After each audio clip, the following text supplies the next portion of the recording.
ডাইনি রেগে মেগে রাগ করে তাদের ঘর থেকে উড়ে তার আস্তানায় গাছের ডালে চলে যায় এবং ডাইনি ফোন দিয়ে আটতে থাকে কিভাবে সে এই গ্রামবাসীর উপর বদলা নেবে।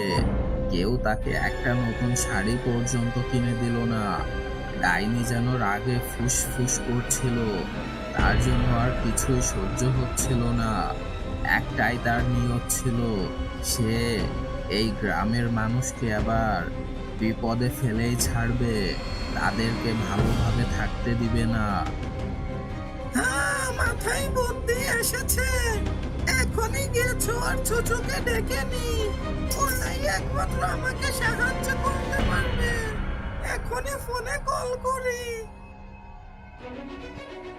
হ্যালো, গেছো? শুনছিস? এখনই আমার কাছে চলে আয় তো। তোকে এখনই লাগবে।